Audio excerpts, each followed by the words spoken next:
Bobby Dent, and in 1989, October of '89, I made a trip through Texas and happened through Comfort, and I saw the hotel and thought it was so beautiful, and it had a for sale sign on it, but I never asked anyone while I was here what they were asking for it. So I got back to Atlanta, and one day driving home in traffic, I couldn't get the hotel out of my mind. And so that evening I got on the phone and talked to a realtor and decided to fly out 2 weeks later, and I bought it.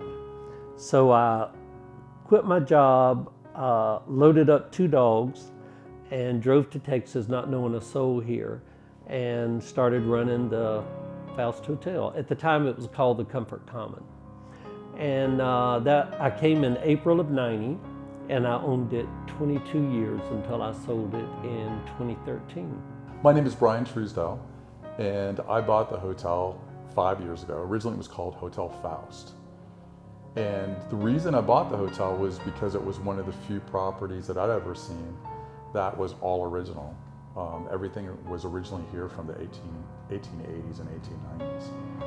And so my wife and I bought the hotel, and then we started the process of restoring it. The hotel was built by Alfred Giles, who's a famous Texas architect, and he built a lot of the courthouses around the state, and he built several buildings along the main street here. There was a marriage in the family which brought in the Faust, and then Mrs. Faust in the early 1900s ran the hotel. She was very famous for being very kind. She had a lot of social events here. She did a lot of civic activities to help different families in the area, and also to host events and things like that. And one of the things she's very famous for is during World War II, when the servicemen would come back, there was a lack of housing, and she would put up several servicemen up for free at the hotel because they didn't have any place to stay. Me personally, I have never experienced anything to do with the paranormal. I've never experienced a spirit. I've been in every crevice of this hotel, every part of the attic, the basement. I've stayed in this building right by myself and never, ever experienced a thing. Now, people that worked for me would tell me different stories. Guests that stayed here would tell me different stories. So in the 20 plus years, I probably had 10 to 15 guests that would all kind of tell me the same story. So it kind of makes you think maybe there is something. What guests would tell me, there are 2 suites upstairs, and if we rented one of the suites, but no one was in the suite across the hall, the guests would come to breakfast and say, "You must have rented that room really late last night." And we would say, "We didn't rent the room, what are you talking about?" And they would say, "I heard someone like in heels walking on the hardwood floors like all night long."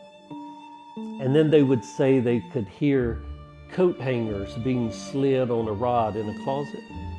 But there's no closet in that room, so we don't know where that came from. There was a woman that ran the hotel from 1909 to 1947 or 48, and her name was Matilda Faust. And so it might be her. She would have been walking in heels and, around the hotel. All of the sightings as far as ghosts have all tended to be about Mrs. Faust. And it's never like an angry ghost or anything along those lines. It's always like a kind ghost. A really good friend of mine who's an actor in Hollywood, she asked me once, did we know if there was a spirit in the hotel? And I told her I'd never experienced anything. And so she came once, and we took her through every room in the hotel. And when we got to the room that the guests talked about so much, she walked in the room and held her arm up, and every hair on her arm was standing up. She said, "This is the room."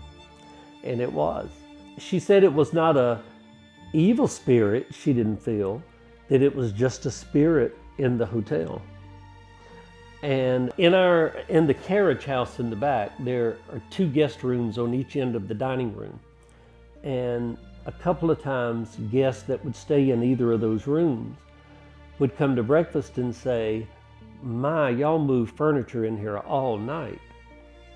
And we're like, "No." And they're like, "We heard these chairs being moved all over this room during the night."